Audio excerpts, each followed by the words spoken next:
There it goes.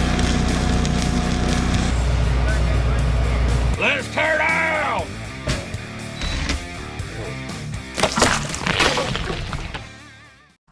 Hey everybody, welcome back to the channel. We got Dash, Monster Matt, and Cy here. And what we're doing today is my gauges on my 86. They weren't, some of the bezel lights weren't lighting up, and it was causing like I turned the headlights on the gas gauge. We want to go to empty no matter what. There's a ground power issue in it. So I've taken my dash out, and we're going to see, I'm going to show you what I found. And you see we're working on Old Faithful here today. It's been a good truck for us. It's ran when nothing else will. We just need to do a little maintenance on it. So anyway, we're going to show you what I did. Let's get up in here. Oh, I don't want to do that. All right, see if I can get this thing held around for us. Let's see, we'll get it in my lap like this. Okay, all right. Right here, I've already made one repair.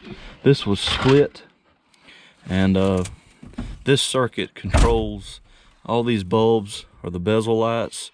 They come out like this. Use a twist lock, and this is called copper paper that GM used. This is a printed circuit board. It's called with copper paper. And before I put my lights back in, I checked all my bulbs, and I bent these out just a little bit so it would have better contact with the copper paper. And it's just a twist lock. You stick it in and push it down and twist it, and I bent them out so I had better contact with it. Now, I had bought a junk truck when I bought this truck for parts. So you can see over here I have more gauges and the white bezel holder, I guess, if you will. And we got big boy Cy over there. Hold that for us, son. Hold it just like that.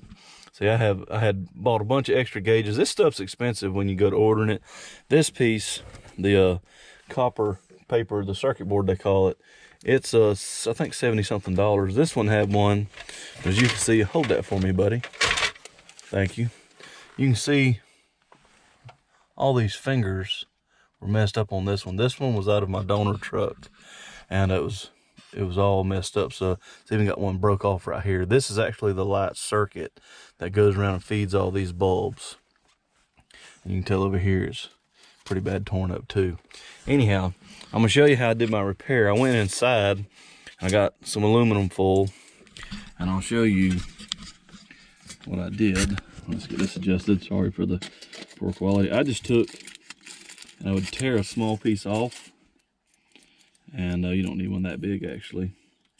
But that's copper paper, and aluminum foil is a good conductor. Aluminum conducts electricity too. This is very low DC voltage, so I would take it and I would fold it like this, and I'd make it a little thicker, and this was my splice. Okay, I'm gonna put that there because I don't really need it. And I took my super glue, and let's get this down here. I'll show you how I'm gonna do this one. This one was split too. This apparently, when it got put back in a dash, I might have done it myself when I replaced it, but it got split here and here. And as you can see, I'm gonna ease this back out. This was split right here. It's not making very good connection to the other. It just barely would work sometimes. But that tracer is broken. So I'm gonna stick that in there for my splice. And then I take just a drop of glue and I put it in here. Just a little bit. And I hold that down before I glue myself to it. Hold that down just a little bit till it sticks. Okay, now that is what I'm calling my repair or my patch. So small, don't want to do any soldering. Real low heat, I don't have the capability of doing that here. I can solder, just I get way too hot for this, because like I say, this is called copper paper. GM did this because it was cheaper and didn't have quite as much stuff. You didn't have a hard wire going to the back of each gauge. You know, here's the clock. what is this? Hold that up for me, buddy. I mean, elbow you in the head. Let's see. You have. Let's turn it up. Let's see. Clock. Volts. This is volts. This one is your volts. Oil pressure and temperature down here. All right. Hold that back. Hop down. Be careful. Now. That should stay now. Like I said, I did one here and here. It was cut in both places. And the rest of it looks pretty good. This one you put back in, it runs a tracer wire over, and I believe it goes to my 4-wheel drive shifter light. But you got your blinkers. This is the high beam. This is just your signal lights, warning lights in here. All right, now let's move this around. Got to put this where we can see. Where are we gonna put you?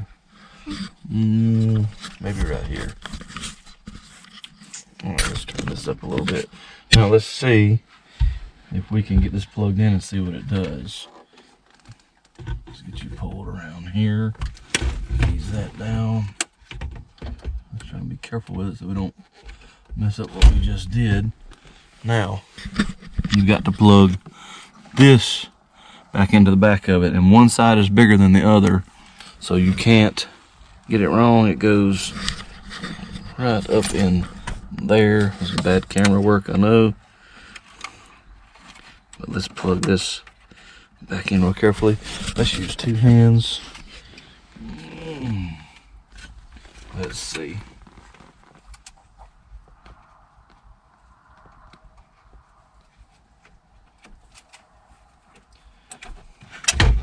Oh. Okay.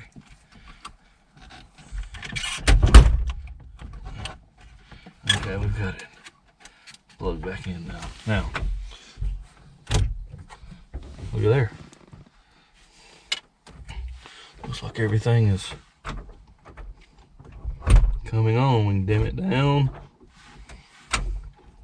and bring it back up. All right. Let's see. All right, I think that we may have this where we want it. I think this is not the fuel gauge I want to use. Let's grab this fuel gauge. See, these just have 3 little prongs. There's the back side of the threads on that. Let's stick this in and see what it does. I'm gonna turn the key forward.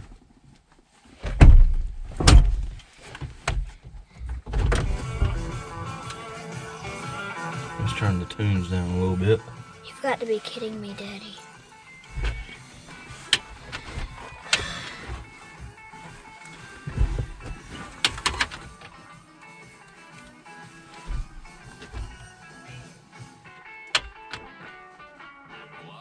It's weird.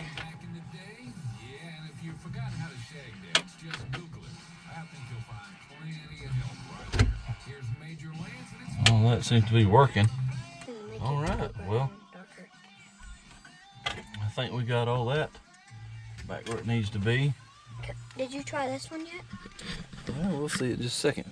Anyhow, that's how we fixed our circuit board on the back of the gauges for this truck. Anyway, like and subscribe. Thanks for watching, and we'll catch you next time. Bye-bye.